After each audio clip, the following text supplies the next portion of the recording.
Hey there and welcome back to Mass Effect 2. My name is Pete and today we complete our first real mission of the game. We will also shortly have our first meeting with the Illusive Man, and in true completionist fashion we are going to unlock and work towards a few more achievements. In the last episode, Commander Shepard was brought back to life by Cerberus, we escaped the Cerberus facility with the help of Miranda and Jacob, and now the Illusive Man, the head of Cerberus, wants to have a chat. So let's not keep him waiting. I wouldn't keep the Illusive Man waiting. The Illusive Man is waiting for you in the other room. The armor locker here, we will ignore that for the moment, but we'll come back to it in just a few minutes.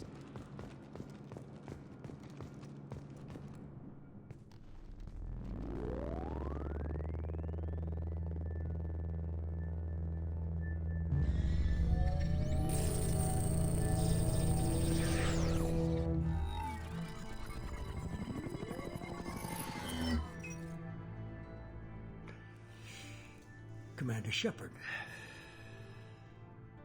Illusive Man. I thought we'd be meeting face to face. Unnecessary precaution. Not unusual for people who know what you and I know. Alright, continuing the trend from the last episode, we will go mostly for the Paragon dialogue options, unless of course there are only Renegade options to choose from, but in this conversation we'll have a few choices and we'll go Paragon in all of them. You might be the reason I'm still alive, but that doesn't mean I trust you. You need to put your personal feelings aside. Humanity is up against the greatest threat of our brief existence. The Reapers. Good to see your memory's still intact. How are you feeling? Once again, we'll go with the option at the top for 2 Paragon points. This time, however, both of the options below that give Renegade points, which is normally not the case, at least not for the option in the middle. You need to earn the right to ask me those kinds of questions. Cerberus isn't as evil as you believe. You and I are on the same side. We just have different methods. Cut to the chase. What are the Reapers doing that made you decide to bring me back? We're at war. No one wants to admit it, but humanity is under attack. While you've been sleeping, entire colonies have been disappearing. Human colonies. We believe it's someone working for the Reapers, just as Saren and the Geth aided Sovereign. You've seen it yourself. You bested all of them. That's just one reason we chose you. Now, the top right option here is only available at this point. It gives 2 Paragon points, and it will disappear if we choose the Investigate option. Still, that is exactly what we're going to do. We can simply get the Paragon points back in a moment, and this way we can also learn a few things, for example about the abductions he's talking about. Sovereign was trying to harvest all life in the galaxy. Why would the Reapers target a few human colonies? Hundreds of thousands of colonists have vanished. I'd say that fits the definition of harvesting. Nobody's paying attention because it's random, and the attacks occur in remote locations. I don't know why they've suddenly targeted humanity. Maybe you got their attention when you killed one of them. Now, one question that immediately comes to mind, of course, is why we're not involving the Alliance. After all, they are the human military, and humans are being targeted. If this is a threat against humanity, you need to mobilize the Alliance. They suffered substantial losses fighting Sovereign. They're rebuilding, still stretched too thin to waste resources verifying the Reaper threat.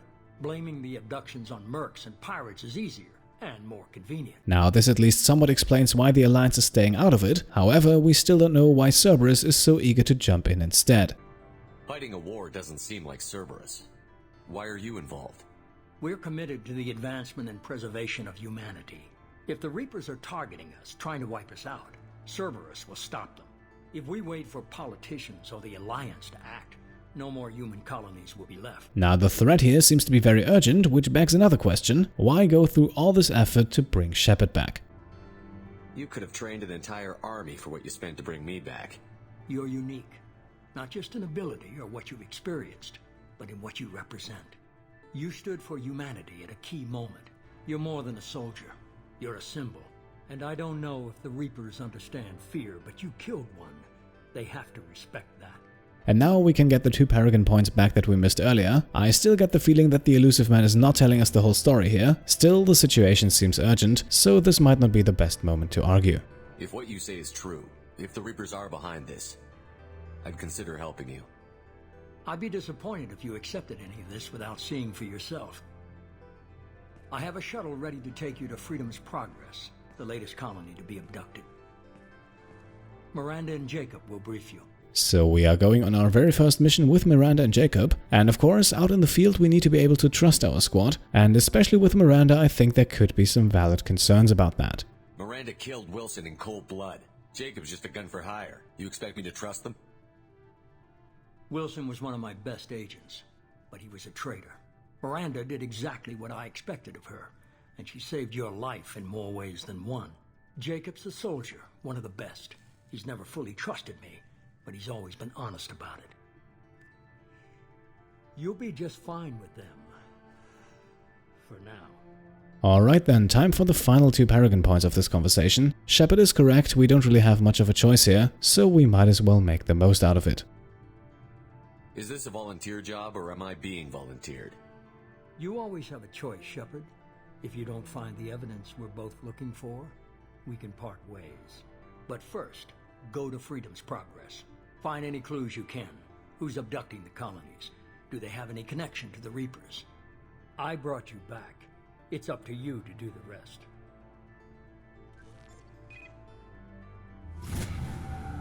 Alright then, this completes the conversation and also the prologue. We earn a few experience points for that, which brings us up to level 4. With the prologue complete, we also unlock the very elusive achievement, and as a result of the conversation we just had, we unlock 2 codex entries, one regarding the colony of Freedom's Progress, the other one about the Illusive Man.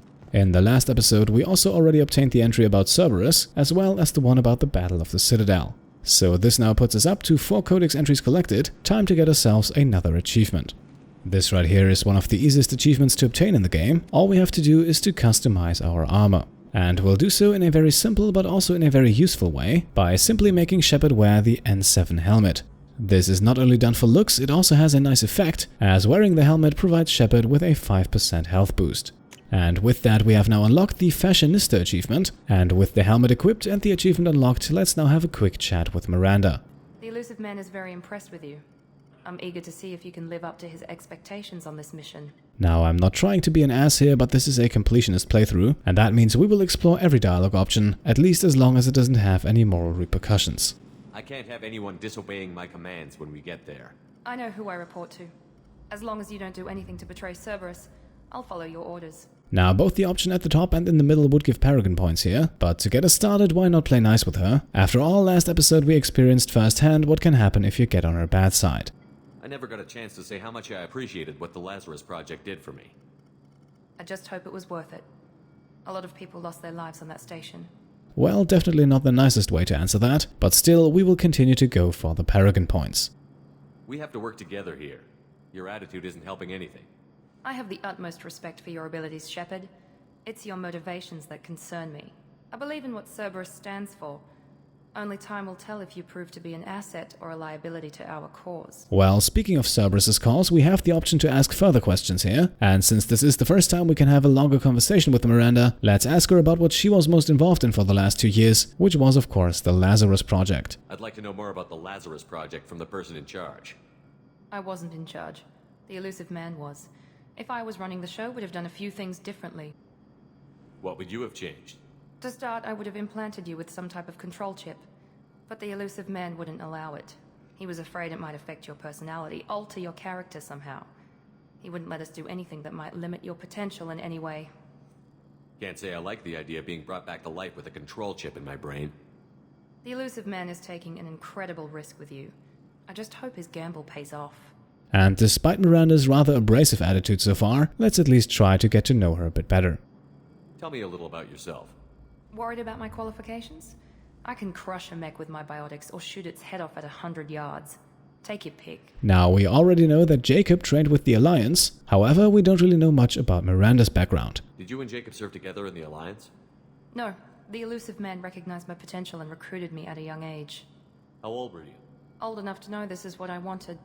Again, she doesn't seem to be much of a talker. Still, let's force the issue one last time. Maybe she reveals something of interest. I was trying to get to know you as a human being. I'm not looking for a friend, Shepard. Stay focused on the mission. Alright then, Miranda remains all business and that's fine for the moment. She mentioned the mission though, and hopefully that is a topic that she can reveal a bit more about. What can you tell me about this colony we're going to? Freedom's Progress? It's a typical human settlement in the Terminus systems. They had a small military force for protection supplemented by mechs and security drones. Average in almost every way, really. Completely unremarkable. Until the disappearance. Now we know this is not the first colony to vanish, so maybe Miranda also has some experience with the previous ones and could give us some intel about what to expect. Any thoughts on what we might run into there? A lot of empty buildings and one giant mystery. Well then, let's solve that mystery. For the moment we are done with Miranda, but I'm sure we'll get her to talk eventually. It's obvious you're not interested in talking.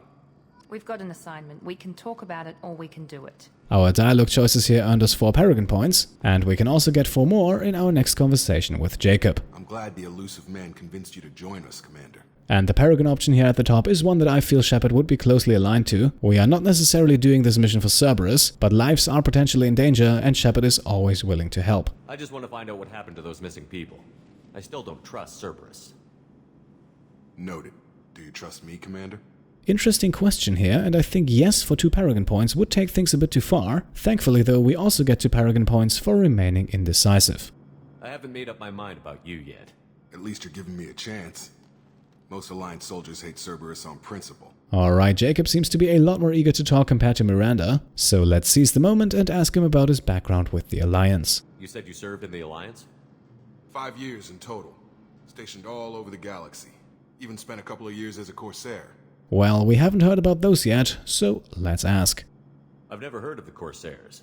It was an Alliance initiative. They hired independent starship captains and used them for missions that fell outside official Alliance jurisdiction. Technically, we weren't part of the Alliance. If we ever got caught, they could disavow any knowledge of us. We were supposed to be free from restrictions and rules, but there was still enough red tape to sink a cruiser.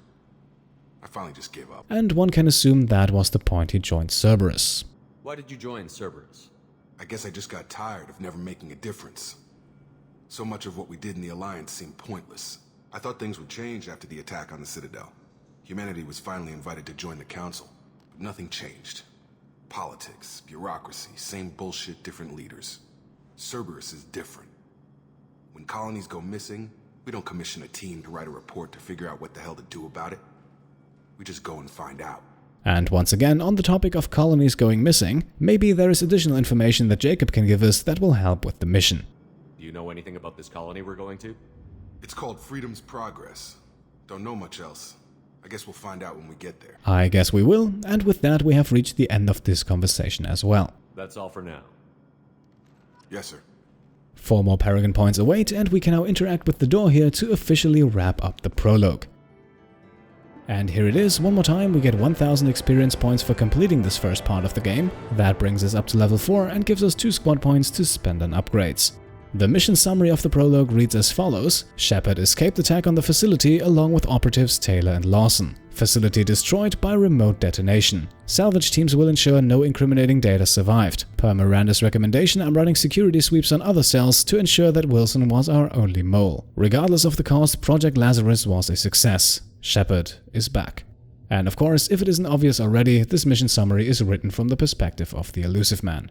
In the prologue, we also obtained our first heavy weapon of the game in the M100 grenade launcher, which we now have access to for all further missions. We also found all 3,750 credits in the prologue, and we received the Saber-mounted Cerberus funding for a total of 7,500 credits, which is all we can get at this point.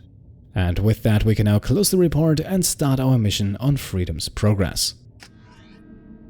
We should be there shortly, Shepard. The Illusive Man put us under your command. Do you have any orders? Now, before we give orders, we can ask a few questions. Most importantly, how stable this chain of command is going to be.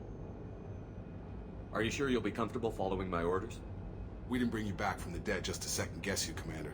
If the Illusive Man says you're in charge, you're in charge. Alright, that is good to hear. However, regarding the mission itself, I think it remains somewhat questionable at this point how much new information we're going to uncover, considering that all the other colonies vanished without a trace. What makes you think this investigation will turn up anything new?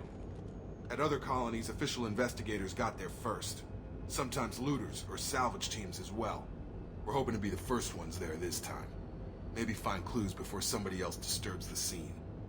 And just to make sure we're not working on false assumptions here, let us also ask about those other colonies one more time. What did you find at the other colonies? Nothing. No signs of attack, no corpses, not even a trace of unusual genetic material to give us a clue.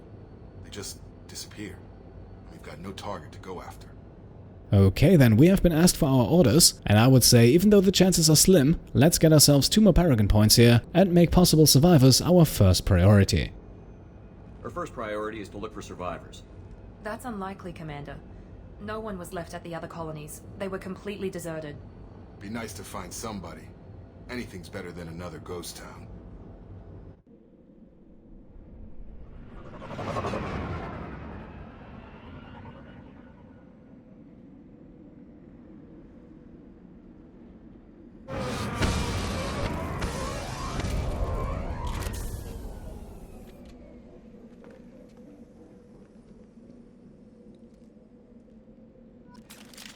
Alright, here we are on Freedom's Progress. For the first time in the game, we are equipped with a full arsenal of weapons. Before we jump into the action though, let's level up our squad. We start things off with the man himself, and we have 3 squad points to spend. And just like in the last episode, we'll put those in Combat Mastery, which once again gives us an additional bonus to health, weapon damage, storm speed and morality points. With Jacob, you can now also see why we didn't level him up in the last episode. The Cerberus operative power here would have been a bit revealing, and it would have spoiled his confession a few minutes later. Now, however, it is the power that we will invest all 6 of our points in, which leads to vastly improved health and weapon damage for Jacob.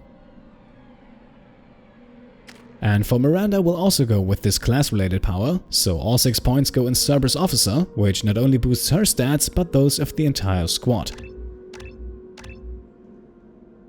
Before we move out, we will also turn on Incendiary ammo for Jacob and Disruptor ammo for Shepard, just so the 2 of them dish out slightly more damage.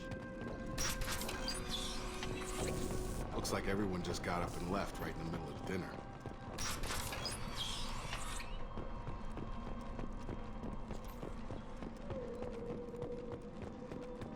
Strange.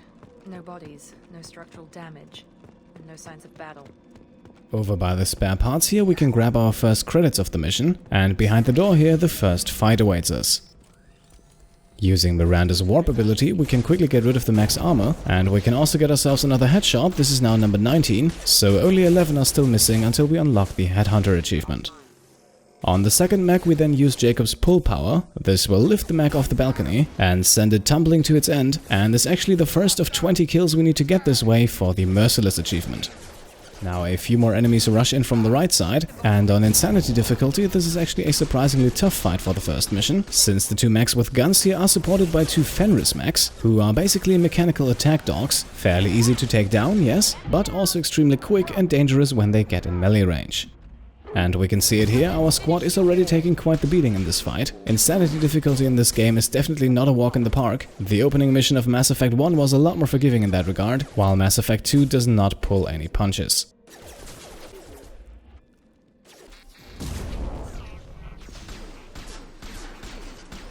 Those mechs shouldn't have been hostile. They should have recognized us as human. Someone reprogrammed them to attack on sight. We're not alone here. Also interesting to note, and this got a bit lost in the shuffle at the beginning of the fight, Miranda mentioned that in the other colonies the security systems were actually disabled. The situation here in Freedom's Progress seems to be different, which is something we should keep in mind. By the way, defeating the mechs here also earned us another codex entry. This is now number 5 of this playthrough and completes 1/3 of the Scholar achievement. In the small building over here we can restock on Medijail and also get our hands on 2000 credits, which are locked in a wall safe that can easily be bypassed. Back outside then, we once again have company. However, only 2 mechs are ambushing us this time, and even though Shepard is once again taking a few hits, those 2 can be taken out fairly quickly. The last headshot here also marks number 20 of this playthrough. Over on the left side here, we can also get our hands on an additional 1000 credits, before moving on through the next door.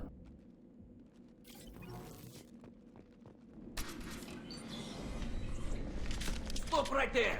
Praza, you said you'd let me handle this. Wait, Shepard? I'm not taking any chances with Cerberus operatives. Put those weapons down! Shepard? Is that... you're alive? Well, after roughly 1 hour of gameplay, we meet the first familiar face here, as we run into Tali, who was actually one of my most used squad mates in Mass Effect 1. Also, because we handed over some Geth data to Tali in the first game, we can now actually make a reference to that to prove it's really us, and also to gain 5 Paragon points. Remember when I gave you that Geth data, Tali? Did it help you complete your pilgrimage? Yes, it did. Praza, weapons down. This is definitely Commander Shepard. Why is your old commander working for Cerberus? I don't know.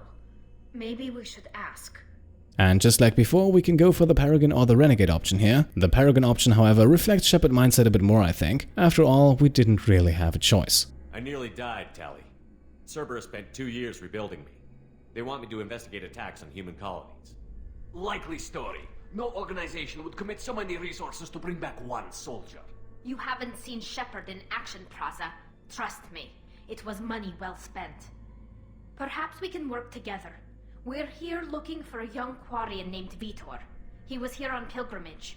Okay, now this time we're going with the Renegade option. A, because there is no Paragon option available, and B, because considering the circumstances, Veetor's survival seems somewhat unlikely. Everyone else is dead. What makes you think Veetor survived? We saw him when we landed. You saw him? Then why isn't he with you already? Veetor was injured, and he was always, nervous. She means that he was unstable. Combine that with damage to his suit CO2 scrubbers and an infection from an open-air exposure, and he's likely delirious. When he saw us landing, he hid in a warehouse on the far side of town. We suspect he also programmed the Mechs to attack anything that moved. Only two choices here, and I see no reason not to work together. Not only has that worked well in the past, but it also gives us 2 more Paragon points. Veetor's the only one who can tell us what happened here. We should work together to find him. Good idea. You'll need 2 teams to get past the drones anyway. Now we're working with Cerberus? No, Praza, you're working for me. If you can't follow orders, go wait on the ship. Head for the warehouse through the center of the colony. We'll circle around the far side and draw off some of the drones to clear you a path. Now, before we continue, there seems to be some animosity between the Quarians and Cerberus, and it might be useful to learn a bit more about the reasons for that. Your people really don't like Cerberus. What did I miss? They killed our people, infiltrated our flotilla, and tried to blow up one of our ships. That's not how I'd have explained it exactly. It was nothing personal. We can argue over who killed who later. Right now, we've got a job to do. Agreed. We work together to get to Veetor. Alright, seems like our strategy is set, so let's confirm that for the final 2 Paragon points of this conversation. Make sure to keep in radio contact. Will do. Good luck, Shepard. Whatever happens, it's good to have you back. Alright, I've quickly added some of the squad's powers to the quick bar at the top of the screen, and for the next encounter I've also switched Shepard over to the shotgun. Be careful, Shepard. There's a squad of security drones up ahead. Thanks for the warning. We'll take care of him. The shotgun comes in handy right here as we stumble upon another mech, which we can take out with the punch and shoot combo that already worked well in the last episode, and this now also brings us one step closer towards the Brawler achievement. The wall save here is then easily unlocked for a further 2000 credits, and before we continue we once again switch weapons, this time over to the sniper rifle.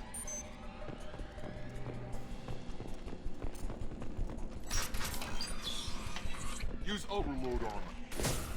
Outside, we are now being attacked by multiple assault and rocket drones, which are also the first enemies we encounter that have shields. Miranda, however, has the overload power, and if we use that power at the right moment to completely deplete a shield bar, then this counts towards the Overload Specialist achievement. Next to Miranda's overload ability, the sniper rifle is also immensely useful in this fight, simply because it has a high damage output and doesn't require you to leave cover for long, while faster firing weapons like the assault rifle and the pistol, for example, leave you a bit more exposed, which is why I found the sniper rifle to be the best solution in this fight. Shepard, Praza and his squad rushed on ahead. I told them to wait, but they wouldn't listen. They want to find Veetor and take him away before you get here. We should have expected this. Come on. We can still catch them. Alright, 3 successful overload kills later the threat is neutralized. We also received 100 credits for opening a medkit while we were stocked full, but we also have more trouble coming up, as Praza and his squad have decided to do things their own way. As we head down the stairs here, we also have more drones coming in, and one of the easiest ways to fight them is to actually head back up the stairs, where we can find decent cover and a very good sniping spot. This actually makes the fight a bit easier than the one we had before, even though our sniper ammo is slowly running out, so for the second half of the fight we will have to switch weapons. This is also a big change in Mass Effect 2 that you have probably noticed already. Shepard can now proficiently use all guns in the game regardless of their type. We no longer have to level up different gun-related skills, which makes switching weapons depending on the situation at hand a much more viable strategy.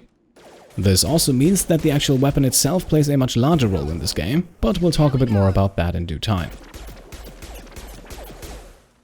Hurry, Shepard. We're inside the loading docks. Veetor reprogrammed the heavy mech. It's tearing Praza's squad apart. They did want to get to Veetor first. Get your squad into cover and I'll open the loading bay doors. We'll take cover by the doors. Shepard, you take point. Okay, let's first collect a few valuables here. Not only do we get another 100 credits from the medkit, but we can also get a further 1,000 from the spare parts in the back. Take point, Shepard. We'll cover the door. We can then use the waypoint system to send both Miranda and Jacob to their positions, switch Shepard over to the assault rifle, and wait for Tali to open the doors.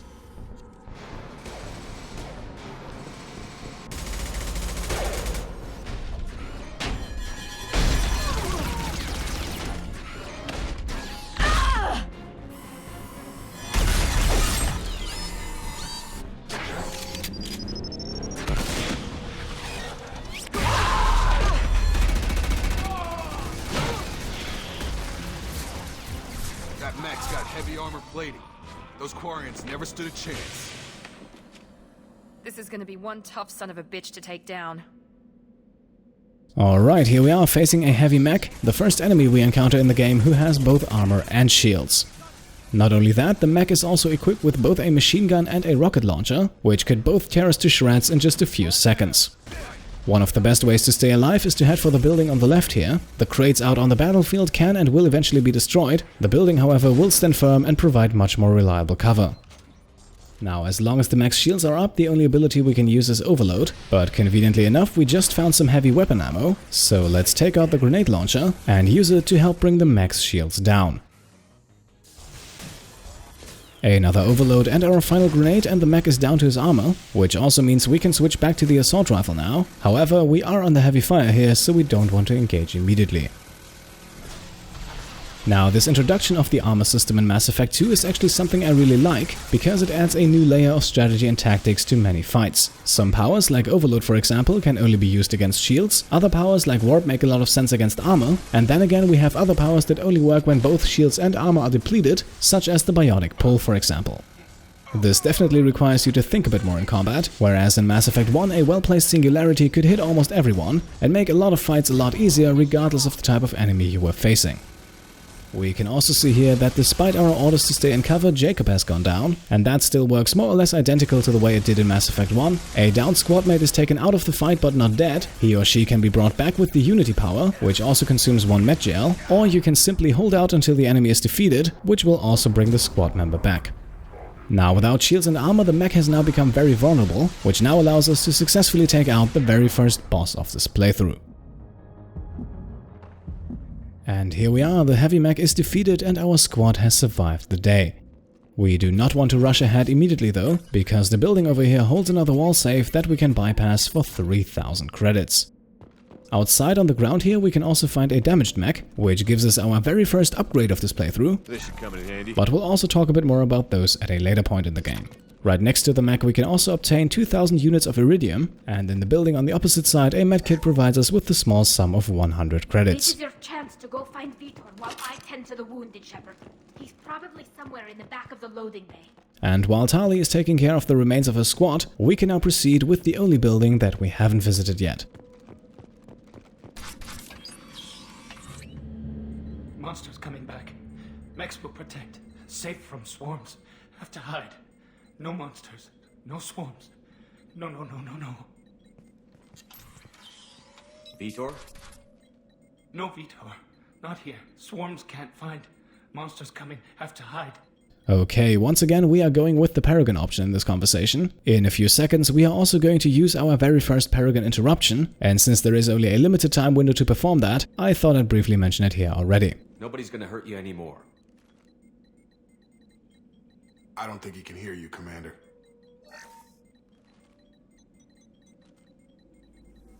Have to hide. Have to hide. Mechs will protect. Swarms coming.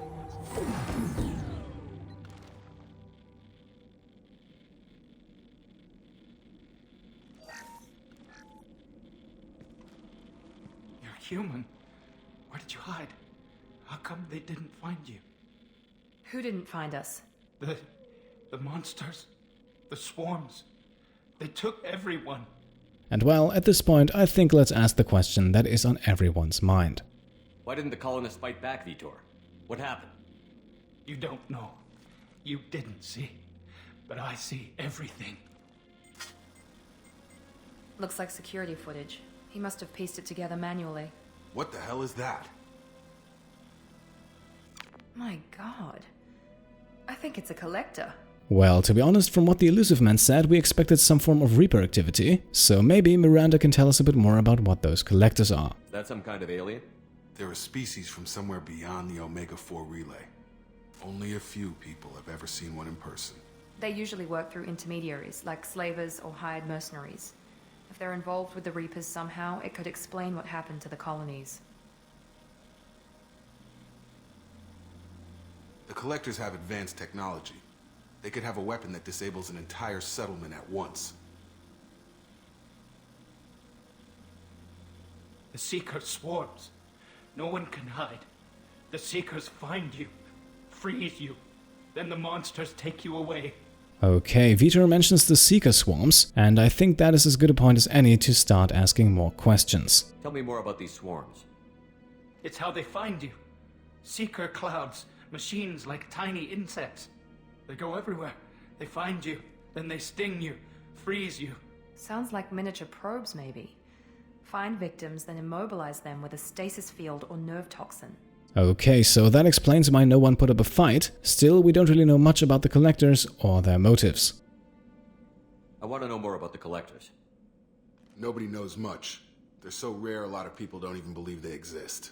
More importantly, why are they abducting human colonists? What are they after? Maybe the Illusive Man can figure it out. Now, before we head back to the Illusive Man, one thing is of course of particular interest, and that is how an entire colony was abducted, while Veetor remained miraculously undetected. Why didn't the collectors take you? Swarms didn't find me. Monsters didn't know I was here. The collectors aren't known for being careless. Maybe his enviro suit kept him from showing up on their sensors. Or they were using technology specifically designed to detect humans. Only human colonies have been hit. Okay, now at least we know who abducted the colonists and how they did it. And despite Veetor's current state of mind, there might still be hope that he has even more information. What happened next? The monsters took the people onto the ship, and then they left. The ship flew away. But they'll be back for me. No one escapes. I think that's probably all we're getting out of him, Commander. Okay, I'm inclined to agree with Jacob here. Still, what we learned here was substantial, and so yes, a thank you is in order, mostly because it also gives us 2 more Paragon points. We appreciate what you told us. You were very helpful. I studied them. The monsters. The swarms. I recorded them with my Omni tool. Lots of readings. Electromagnetic. Dark energy. We need to get this data to the Illusive Man. Grab the Quarian and call the shuttle to come pick us up. What? Veetor is injured. He needs treatment, not an interrogation. We won't hurt him. We just need to see if he knows anything else. He'll be returned unharmed. Your people tried to betray us once already. If we give him to you, we'll never get the intel we need. Praza was an idiot, and he and his men paid for it. You're welcome to take Veetor's Omnitool data, but please, just let me take him. Well, how about a bit of a compromise? Or what if we not only take Veetor, but also Tali with us? You don't have to take Veetor and go. We could work together, just like old times. I want to, but I can't. I've got a mission of my own. It's too important for me to abandon, even for you. When it's over, and I'm still alive, we'll see what happens. Okay, that does sound like a good reason. However, it would of course be nice to know what exactly Tali is currently up to. That sounds dangerous. What are you doing? I don't think Cerberus needs to hear about it, but it's in Geth space. That should tell you how important it is. And once again, Tali makes some sense here, so we are now left with the big decision. And as you might have been able to guess already, we are sending Veetor back with Tali. Not only is this the Paragon option, I also have my concerns regarding Cerberus's interrogation techniques, and without spoiling anything, this decision right here will come back into play at a later point in the game, so all in all, I think the Quarians should go together, and therefore Veetor remains with Tali. He's traumatized and he needs medical care. Tali will give us the Omnitool data and take him to the flotilla. Understood, Commander. Thank you, Shepard. I'm glad you're still the one giving the orders. Good luck out there. If I find anything that can help you, I'll let you know. We're ready for pickup.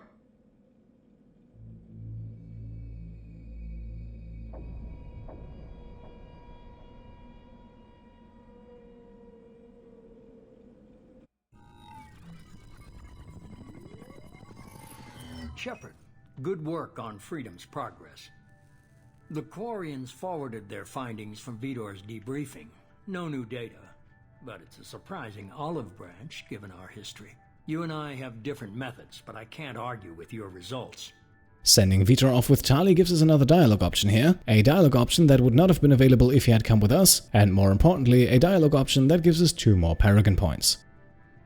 You ever think about playing nice once in a while? Diplomacy is great when it works, but difficult when everyone already perceives you as a threat. But more importantly, you confirm the Collectors are behind the abductions. And confirmed is the word of choice here, which seems interesting considering we just learned about the Collectors for the very first time. Why do I get the feeling you knew about them already? I had my suspicions, but I needed proof. The Collectors are enigmatic at best. They periodically travel to the Terminus systems, looking to gather seemingly unimportant items or specimens, usually in exchange for their technology. When their transactions are complete, they disappear as quickly as they arrived, back beyond the unmapped Omega-4 relay. Until now, we've had no evidence of direct aggression by the Collectors. Okay, we have the chance to ask a few more questions, and as always, let's do so, starting off with the Collectors' very particular and highly unusual interest in humans. Any ideas on why they've shifted their focus to humans? If they're agents for the Reapers, it could be any number of reasons. Obviously, humanity played a huge role in Sovereign's destruction. That might have been enough to draw their attention. What really concerns me is why they bother abducting the colonists. Once the humans are paralyzed, why not just kill them? And not only that, if the Collectors are in fact working with the Reapers, it would be interesting to know what they expect to get in return. Because honestly, if it comes to the ultimate destruction of all life in the galaxy, then I really don't think the Collectors will be spared. What are the Collectors getting from these deals? The Collectors aren't very forthcoming about their motives. Generally, they seek out species with rare genetic mutations or abnormalities. They pay slavers and merc groups exorbitant sums to obtain these specimens, and then they leave. But they've never targeted a single species before, and the previous sample sizes were in the dozens, not the tens of thousands. Now back on Freedom's progress, and also here with the Illusive Man, we have now heard about the Omega-4 relay, so it might be wise to learn a bit more about that as well. Why is the Omega-4 relay unmapped? What do we know about it? Only that no ship passing through it has ever returned. Our best guess is that the relay reacts differently to collector vessels, allowing them safe passage. If they can manipulate relays, that's just further evidence of the connection with the Reapers.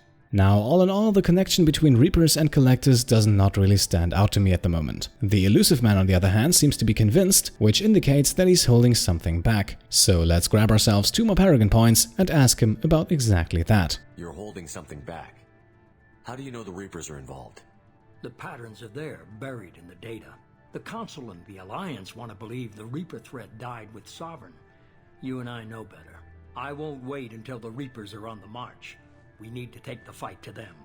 And once again, we have the choice between a Paragon and a Renegade option, and for everyone who played the first game, it should be obvious, we definitely need a good squad for the task ahead of us. If this is a war, I'll need an army. Or a really good team. I've already compiled a list of soldiers, scientists, and mercenaries. You'll get dossiers on the best of them. Finding them and convincing them to work with you could be challenging, but you're a natural leader. I'll continue to track the Collectors. When they make their next appearance, I'll notify you and your team. Be ready. Now, the dialogue option on the top right here will eventually lead us to another option that gives us 2 Paragon points. However, it can only be taken now and will disappear if we choose any of the options on the left. That is, however, exactly what we're going to do now, because it allows us to gain some valuable information on our former companions. Keep your list. I want people I trust. The ones who helped me stop Saren and the Geth. That was 2 years ago, Commander. Most of them have moved on, or their allegiances have changed. And let's start things off with the man who survived YMIR, with the biotic Kaidan Alenko. Where's Kaidan Alenko? He's still with the Alliance. Promoted, I believe. His file is surprisingly well classified. Alright, up next we have Rex. Let's see what he's up to. Where's Urdnot Rex? He returned to Chichanka, and he hasn't gone off-world in over a year. He's trying to unite the Krogan clans. And what about Garrus? Him and Shepard seem to be good friends near the end, so he could very well be closer than we think. Where's Garrus Vicarian? The Turian disappeared a few months after you were declared dead. Even we haven't been able to locate him. Okay, up next Liara, the Asari that Shepard fell in love with in our first playthrough. I can't really imagine she would be willing to throw all of that away. Where's Liara Tassoni? She's on Ilium. My sources say that she's working for the Shadow Broker. If so, she can't be trusted. And last but not least, Tali, who we just parted ways with a few minutes ago, but who also already told us that working together at the moment is not really an option. What about Tali? She already helped us on Freedom's Progress. That was unexpected. I need more intel before I'll commit to that. Okay, so it seems like we'll have to make do without our former squad, but who knows, maybe some of them will find their way back to us sooner or later. Okay, I get it. They're not available. You're a leader, Shepard. You'll get who you need. And at this point it might be worth mentioning that not only is Shepard a leader, he is also a Spectre. I'm still a Spectre. Maybe I can get the Council to help us out. If you think you can convince them, by all means. Just remember, you've been gone a long time. Things have changed. Well, luckily the Illusive Man has brought us back exactly as we were before, so when it comes to running a new team, I have very few concerns. You worry about the Collectors. I'll make sure my team's ready. Good. 2 things before you go. First, head to Omega and find Morden Solus. He's a brilliant Solarian scientist. Our intelligence suggests he may know how to counteract the Collector's paralyzing Seeker swarms. And yes, we could now once again question the whole giving us orders thing, but it wouldn't give us anything in terms of morality points, and to be honest, the idea here is a very solid one, so let's simply move on with the second thing. Sounds good. What else? I found a pilot I think you might like. I hear he's one of the best. Someone you can trust.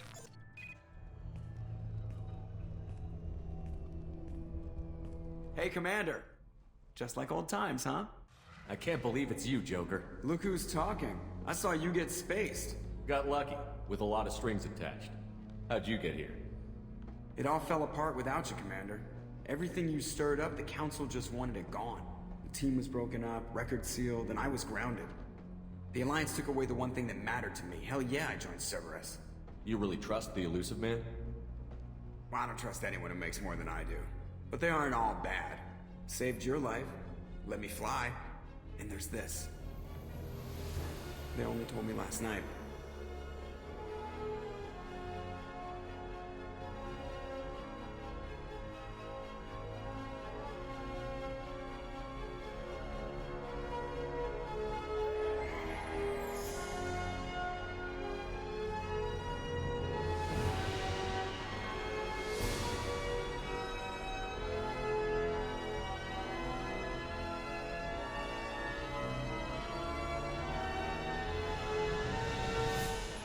It's good to be home, huh, Commander? I guess we'll have to give her a name.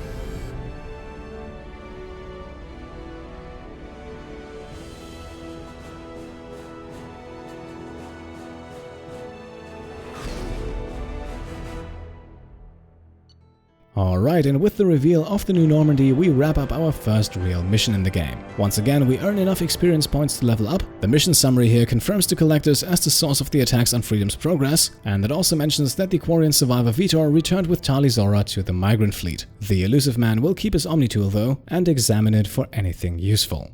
From the destroyed mech in the colony, we obtained our first upgrade, and once researched and built, it will improve our heavy weapon ammo capacity. Once again, we received the highest amount of credits possible for this mission with 20,000. We also obtained 2,000 units of iridium, and that concludes our report but not the episode, because before we wrap things up, let's meet the new Normandy.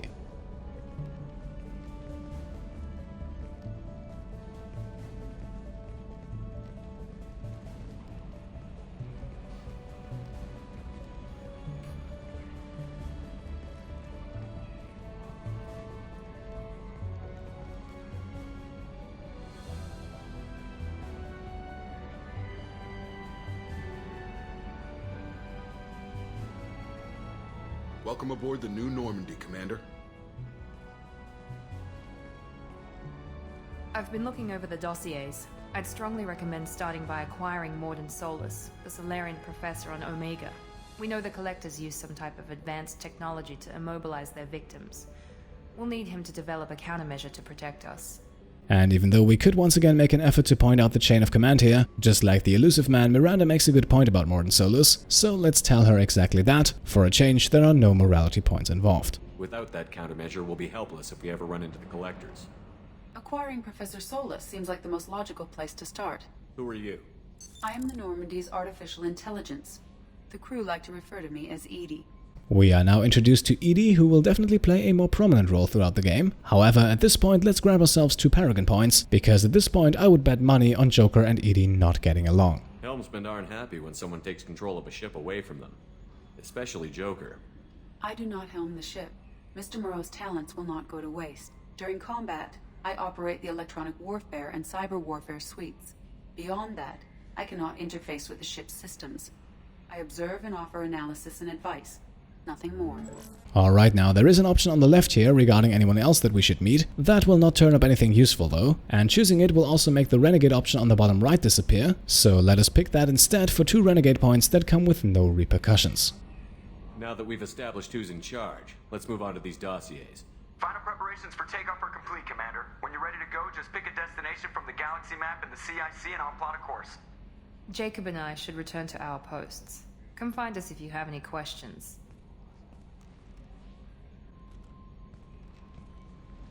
Alright, here we are now on board of the Normandy SR2, and we are introduced to its various points of interest. The galaxy map should of course be familiar from the first game, and we'll also get to know that in detail soon enough. We also have Shepard's private terminal right next to the galaxy map, which we'll actually use immediately at the beginning of the next episode to unlock another achievement, and which will also provide us with interesting info and messages for the rest of the playthrough.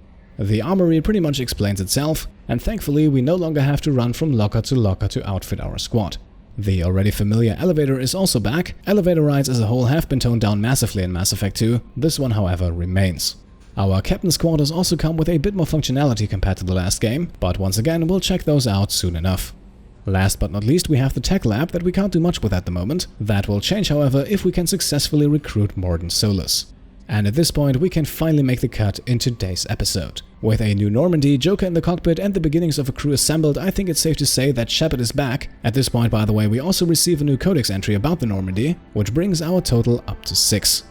Next time we will then head out in search of Dr. Morden Solus. I will try to keep the next episodes a tiny bit shorter than the previous 2. Almost 50 minutes take a ton of time to record and edit, which of course also affects the frequency in which I can upload. With that being said, of course, I hope you enjoyed the episode. If you did, then I would be happy if you could leave a thumbs up. If you missed the first episode, then you can find the entire playlist linked on screen right now. And if you want to support the channel, then you can either subscribe if you haven't already, or you can support the Pete Complete Patreon. Thank you all for watching, and I'll see you next time. Cheers.